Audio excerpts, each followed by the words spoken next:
അവലും മലരും ശർക്കരയും ഉൾപ്പെടെയുള്ള ഭക്ഷ്യവസ്തുക്കൾ കൊണ്ട് ശ്രീനാരായണ ഗുരുവിന്റെ ചിത്രം വരച്ച് കലാകാരൻ. കൊട്ടാരക്കര കോട്ടാത്തല സ്വദേശി സാൻഡോ സന്തോഷാണ് വേറിട്ട രീതിയിൽ ഗുരുദേവ ചിത്രം വരച്ചത്. കോഴിക്കോട് ഗുരുമന്ദിരത്തിലാണ് സാൻഡോ സന്തോഷ് ചിത്രം തീർത്തത്.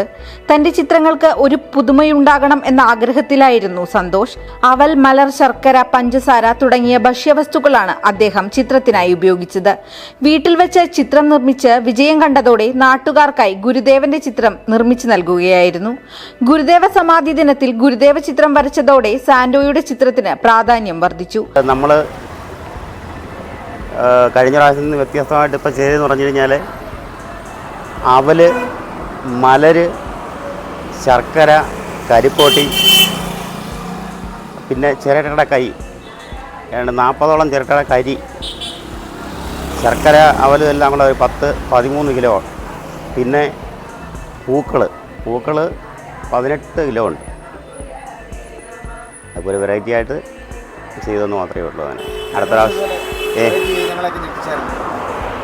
ഓരോ പ്രാവശ്യം ഓരോ വെറൈറ്റി ചെയ്യണമെന്നുള്ളൊരു ആഗ്രഹം കൊണ്ട് ഇങ്ങനെ ഓരോന്ന് കണ്ടുപിടിക്കുന്നു. അത് എല്ലാവരും സഹായത്തിനുണ്ട്. അതുകൊണ്ട് അത് ഏകദേശമൊക്കെ വിജയിപ്പിക്കാൻ പറ്റുന്നുണ്ട്. അതെ, ഞാൻ 87-ലെ ഡിപ്ലോമ എടുത്തത് ഡ്രോയിങ്ങിൻ്റെ ഡിപ്ലോമ ഉള്ള ആളാണ്. പിന്നെ ഇനിയിപ്പം പ്ലാൻ അടുത്ത ഒരു ചിത്രം ചെയ്തുകൊണ്ടിരിക്കുന്നുണ്ട്. അത് മണിപ്പുരയിലാണ്. വര നടക്കുന്നുണ്ട്, ഓയിൽ പെയിൻറ്റിങ് നടക്കുന്നുണ്ട്. അതെല്ലാം ഒരു സ്പെഷ്യലായിട്ടൊരു വെറൈറ്റി സാധനം ചെയ്യുന്നുണ്ട്. അത് പുറത്ത് ആക്കുന്നില്ല. അത് നമ്മുടെ മജീഷ്യൻ മുതുകാടിൻ്റെ വളമാണ് ചെയ്തുകൊണ്ടിരിക്കുന്നത്. ഇതുപോലെ തീർച്ചയായിട്ടും നമ്മുടെ ഇവിടുത്തെ പിന്നെ 734 നമ്പർ ശാഖയിൽ എല്ലാ ആൾക്കാരും ഇത് ഇന്ന് രാത്രി തൊട്ട് തുടങ്ങിയതാണ്. ഇന്നലെ രാത്രി 11 മണിക്ക് തുടങ്ങിയിട്ട് ഇന്ന് രാവിലെ ഒരു 8-9 മണിയായപ്പോഴത്തേക്കാണ് തീർത്തത്. ഇത് തന്നെ നമ്മൾ ആദ്യം ഒന്ന് ട്രയൽ അടിച്ച് നോക്കും. കാരണം പബ്ലിക്കിന് മുമ്പിൽ ചെയ്യുമ്പോഴേ പിന്നീട് എന്തെങ്കിലും പ്രശ്നമുണ്ടോ എന്ന് അറിയാൻ വേണ്ടി. അപ്പോൾ അതിൻ്റെ ചിലവെന്ന് പറഞ്ഞാൽ ഇച്ചിരി കൂടുതൽ ഇതാണ്. 1 കിലോ കരിപ്പോട്ടിക്ക് 255 രൂപ വിലയാണ്. അപ്പോൾ അത്രയും വിലയുള്ള സാധനങ്ങൾ നമ്മൾ കൊണ്ടുവന്ന് ഉപയോഗിക്കുമ്പം അതൊന്ന് ട്രയൽ ചെയ്ത് നോക്കി. പിന്നെ അവരുടെ എല്ലാം പിന്തുണയുണ്ട്. എല്ലാ ആൾക്കാരും വരും. എന്ത് വേണമെങ്കിലും ചെയ്യാൻ തയ്യാറായിട്ട് നിൽക്കുന്ന ആൾക്കാരാണ് നമ്മുടെ ഇവിടുത്തെ ശാഖ ആൾക്കാരല്ല.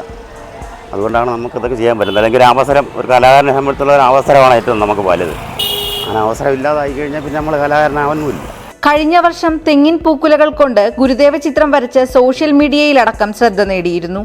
അന്ന് ലഭിച്ച പിന്തുണയാണ് പുതിയ ആശയവുമായി എത്താൻ പ്രചോദനമായത്. അടുത്ത വർഷവും വ്യത്യസ്തമായ രീതിയിൽ തന്നെ ഗുരുദേവ ചിത്രം നിർമ്മിക്കുമെന്ന് സാൻഡോ അറിയിച്ചു.